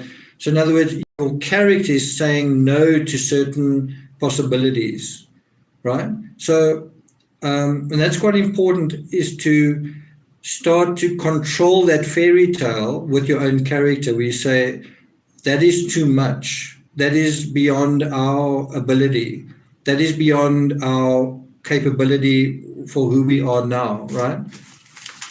And this part is really quite interesting. He says, this is page 264 and 265, dealing with ego development. He says, unrepression is impossible because there is death, meaning we have to repress ourselves. We have to repress who we are. You might say the way we must live is we must be open to complete possibility. We must live our biggest lives. But there's got to be a certain amount of control and repression, because death is a reality for all of us. Death is a reality. So you can't pretend that everything is wonderful and happily ever after in a fairy tale. You've got to repress things to a point. You've got to limit the possibilities to a point and be practical about it. So on page 265, and that's the last thing I'm going to say on Becker, is he talks about laying the matter to rest. He says, quote, he turns the whole movement on its end. Repression is not falsification of the world. Now think about falsification of the world on Instagram. Think about falsification of the world on social media. Repression is not falsification of the world. It is truth, the only truth that man can know, because he cannot experience everything. Now think about the wisdom in that. Is you in whatever situation and you say to yourself, you know what, I can't experience everything. I can't have everything. Think about those words if Chris Watts had said that. If Chris Watts had said, I'm in this situation, I'm having an affair, you know what, I can't experience everything. Or and it often has application in true crime. I'm in this situation, I want that, I can't have that. Think about Scott Peterson, also having an affair. I can't have everything. I'm going to repress that part of myself. I'm not going to entertain the fairy tale. Well, now I'm back on the right track, right? So the same thing applies to us in our normal lives, maybe not as much, but where you get caught up in this idea that you can experience everything, you can have everything. No, you can't. And you might think that is not healthy thinking, because there are some magical thinkers who think whatever you want, you can have. But anyway, what he's getting at here is that you cannot experience everything. And he says, Reef is calling us back to basic Freudianism. He says, to a stoical acceptance of the limits of life, the burdens of it and of ourselves.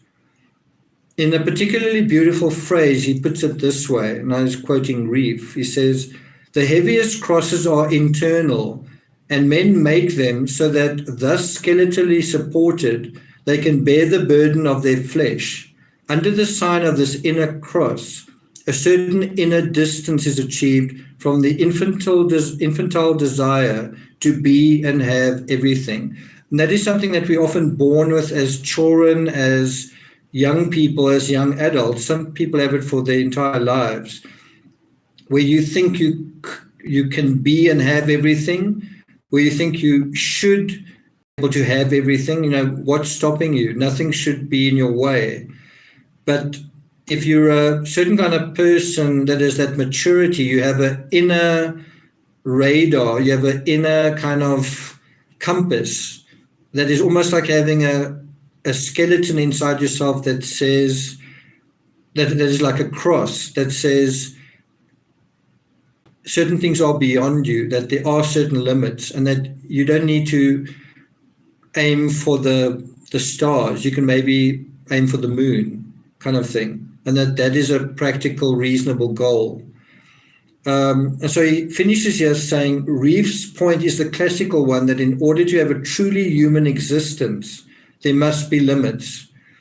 Now, think about those words if you had to say them to Gabby and Brian on July the 2nd.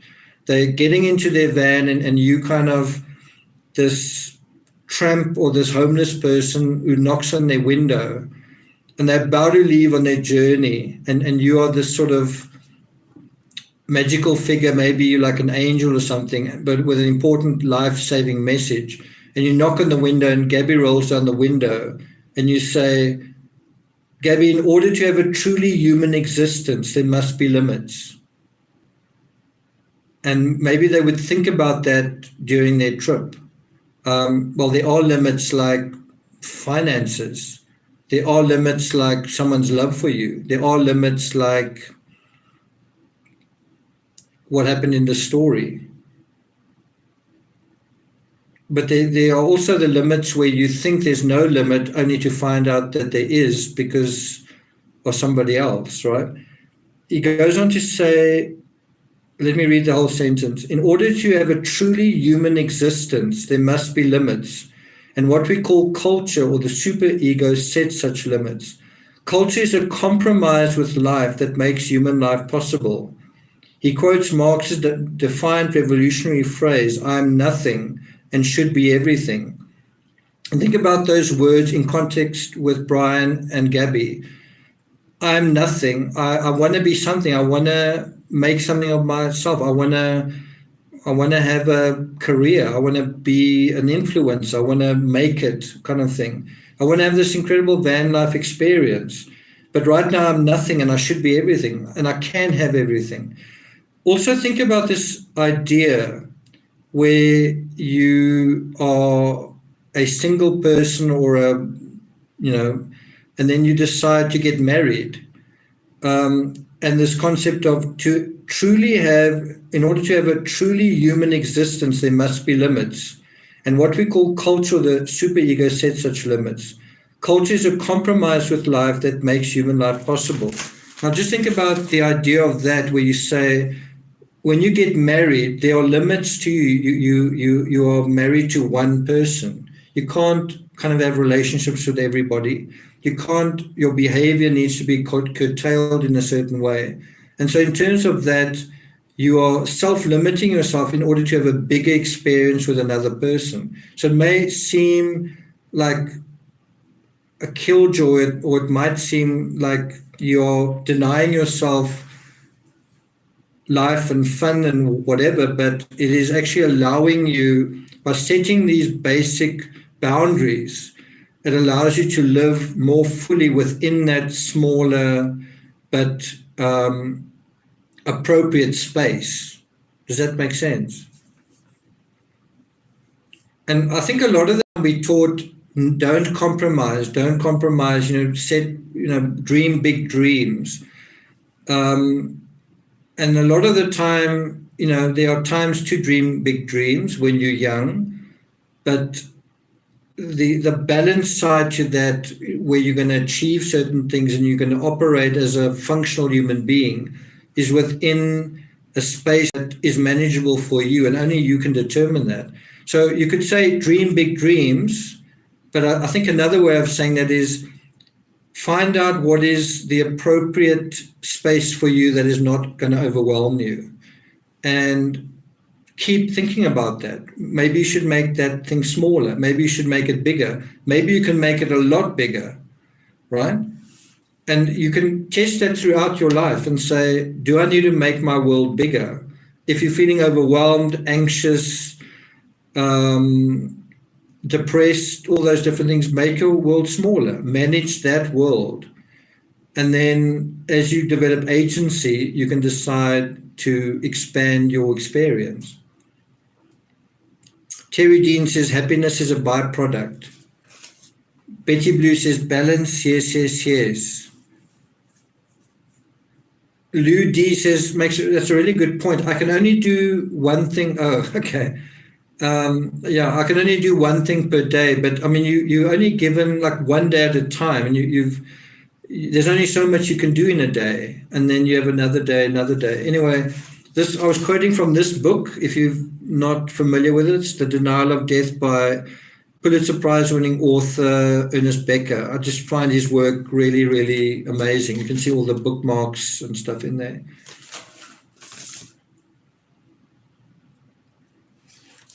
So if we come back to Geppetto and you say, what should Geppetto have done differently? If he was overwhelmed by his life, should he have not have made Pinocchio? Well, maybe he could have made his work life small and stopped making all of these puppets and kind of try to find a companion or something. I don't know. If his world is so small, but he's still, kind of overwhelmed, but find something that is functional then somewhere, even if it's very small, and start there. Songbird says, I think people don't feel they have the right to manage their world. They have to be able to say no. Yeah. We feel like we should be saying yes to everything. We've got a sort of a credit card attitude that you can have everything on credit, but we're not taught to manage ourselves, really. Yes, didn't he have a cat? True, he did have a cat. Maybe he should have gotten a dog. He also had a fish. Snowline says, thank you so much, Nick, for telling us about The Denial of Death. I bought it a few weeks ago and I'm reading it. Very fascinating. I must say, when I read the book, I would read a page and need the whole day to reflect on it. And sometimes you read the same paragraph 8 times because it's so insightful. And so I've got other books of his as well. I've got, this book's lying around here, Angel in Armor. But yeah, I've got quite a few of his books.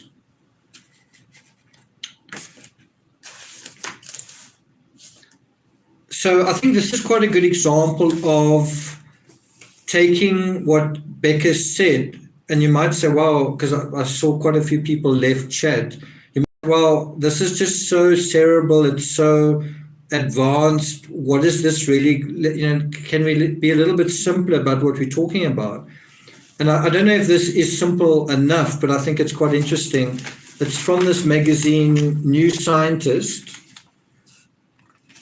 As a true crime rocket science channel, I feel like I've got to read up on science. There's an article right at the top here, preparing for, I don't know if you can see it there. It's preparing for life 500 years in the future, right? And the article, it's this article here, if you can see it, where he says, we have a chance to no longer be subject to the whims of the cosmos. And then he goes on to say, to become an interplanetary species, we may have to alter our DNA. And goes on to talk about, I think in a number of billion years, how the sun's going to change and this, that, and the next thing. And, right? And I don't have a problem with being imaginative and creative, and I don't have a problem with the people that are building rockets and all that kind of thing. I do have a problem with this idea that we're going to find another Earth. I do have a problem with Elon Musk and some of these other guys thinking, well, we can make Earth on Mars. We can't. we've got the earth, and we've got to make the most of the earth. And so this whole idea of the cosmos is limitless, and human beings are limitless, and we can have this limitless experience. And 500 years from now, or a billion years from now, no. We need to sort out our problems right here on Earth now, because the Earth is the best planet we're ever going to find. I mean that. I really don't think that we can fly through space and one day find another Earth that is better than Earth. I really don't think that is going to happen. Terraforming a planet is a different story, but the idea that you're going to find another planet that's got better weather than we have right now, better life opportunities, all that, is just not realistic. It's a little bit like, to me, how I visualize is a little bit like, but it's probably a million times in scale worse. It's like an ant being blown out of the Amazon, right? And the ant sort of confidently thinking, by the time I reach landfall, I'm being blown across the Atlantic. And by the time I reach landfall, I'm going to find an environment better than the Amazon. And then he gets washed up at the Sahara, and then decides that's a better place for him, just because it's a different place. It's not. Make the most of, we need to save our planet before we go to any other planet. And Mars isn't a better planet than Earth. It's freezing cold. There's no, it's not you don't want to go and live on Mars. Virtually has no atmosphere. So this whole idea that we're going to leave Earth and go and find a better, it's just totally ludicrous. And the fact that genius people are selling us this idea, I don't have anything against building rockets, and I don't have anything against developing the technology, but the idea that people are going to go and live better lives on another planet is absolutely ridiculous. It's like this ant in the Amazon thinking there's a better place for him, when the reality of the Sahara is just like the reality of Mars. There's nothing there. It's not like there is something there. There's nothing there. Really, there really is nothing there. There's no forests, there's no trees, there's no beaches, there's no, even the mountains. I mean, it's like a dusty, cold, dusty world. You can't even breathe the air, but you want to go and live there. You want to live indoors your entire life. Yeah, there's so much that we need to do on Earth, but we seem to be in a fantasy of out there is the answer is right here that we need to sort out.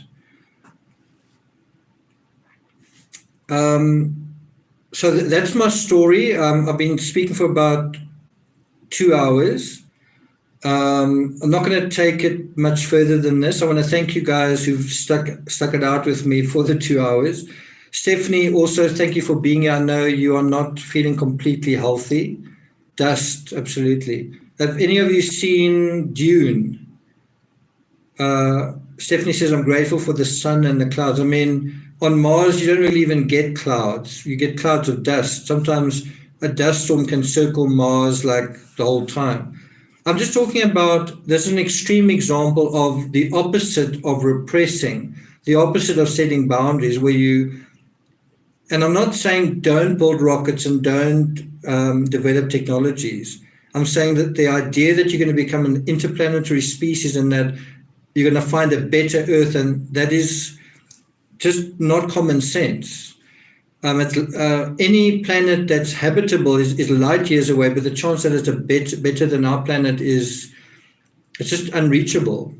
And that's a dangerous thing to believe in when our own planet is increasingly at risk. We need to apply ourselves, restrict ourselves to this planet. Not saying abandon all rocket science, just be practical about prioritizing your mind, whatever. Connie Carter says, thanks, Nick, for your wisdom and ideas. Have a great vacation. So in terms of my vacation, there's not going to be much content on YouTube for the next while. I will be on Patreon certainly more than I will be on YouTube. I might do something on YouTube when I'm away, but not guaranteed. I might do a couple of shorts like I did on the last trip, 15 seconds here or there. But I will probably be quite consistently on Patreon, just providing some behind the scenes of where I am, what I'm doing, what Timmy going for a run on the beach or whatever. I'm about to wrap up the 20th audiobook on Patreon. I've got to narrate the last chapter 27, and then once that's done, the 20th audiobook will be on Patreon. So if you don't hear from me, you guys on YouTube, and you're missing me, or you're missing, I don't know, some content, some discussion, and there's a great community on Patreon, then head on to Patreon. It costs like $1 per month, and there's just a wonderful community there. And I do post pretty regularly there generally. It's like 5-6 posts a day.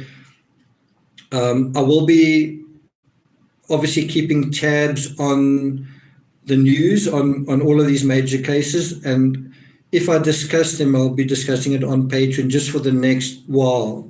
So I will be back, but if you feel like, wow, I haven't heard from Nick for a while, you might want to head to Patreon, because I don't want to let my patrons down.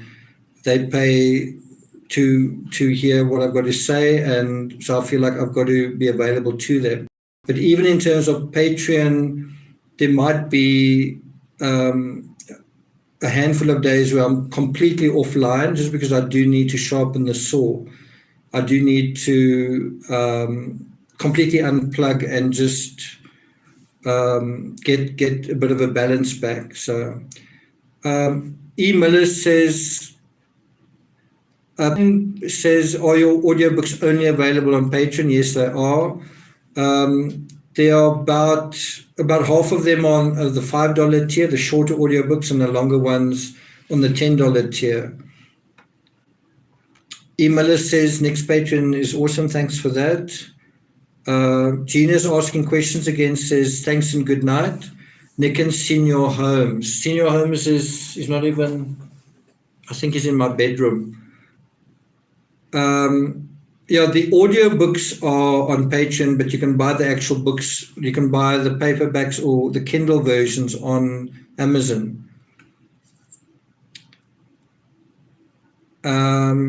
Janelle Keen, thank you. Susan says you are very generous on Patreon. Thanks, I appreciate that.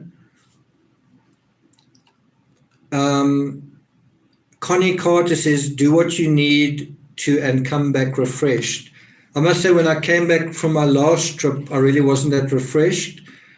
Part of the reason for that was I was narrating an audiobook while I was on supposedly a holiday. The weather wasn't so good, so I was indoors more than I planned to be. And yeah, I did a fair bit of YouTube while I was there, because I was the weather wasn't so good. So I was well, I might as well work. And I don't plan on repeating that this time. So yeah, I plan on having a few completely online free days, if that makes sense.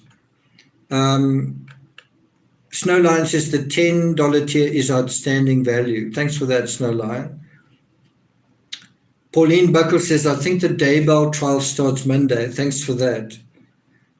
So bear in mind, Dr. Phil is doing something on November 11th and 12th. That's Thursday and Friday next week, which is day 149 and 150 of Summer Wells being missing. That is going to be worth watching, and I think also talking about. It'll be interesting. You know how Dr. Phil is, tells it like it is. It'll be interesting to see how he interacts with Candace and Don, given who Dr. Phil is. It should be quite interesting. Patricia says, please come back soon. I will beg if you need me to. Okay. Connie Carter says, I just downloaded Lullaby on Amazon Kindle. That is something that I also want to do in the aftermath to the Gabby Petito case. I want to talk to some of my patrons about that book and how that sheds light on what was occupying Brian Laundrie's mind. What is in this book, Lullaby? I think a lot of us know about Fight Club, but Lullaby was sort of closer to the actual events at hand.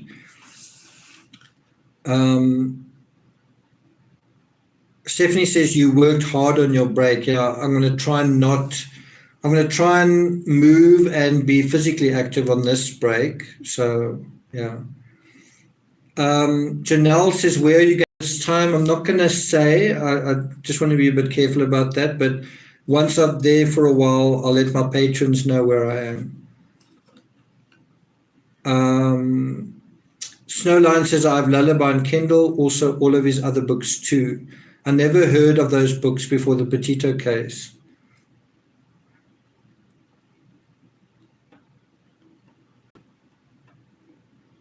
Okay, so I think that is about it. Thanks everyone for being here. I see we've just dipped under 400, so we've got 400 likes, so that's good. What else can I tell you guys? I think I've said everything.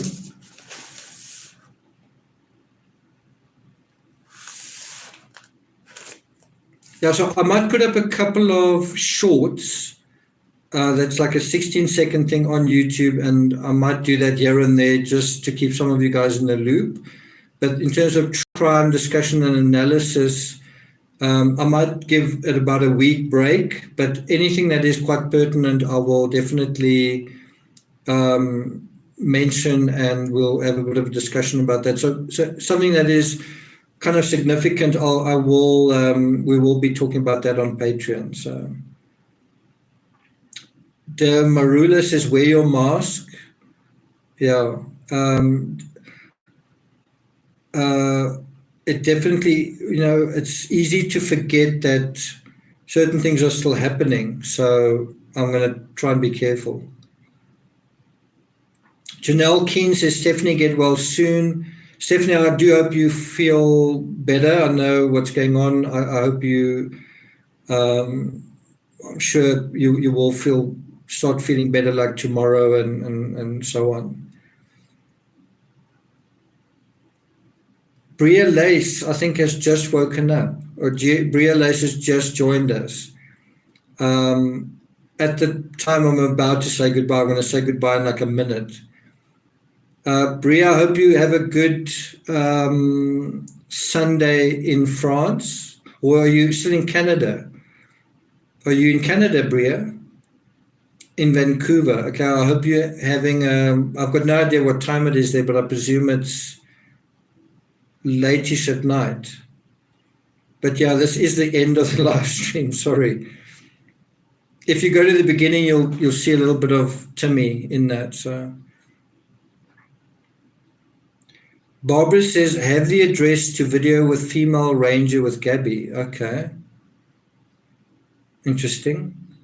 Oh, 7 p.m. It's not too late.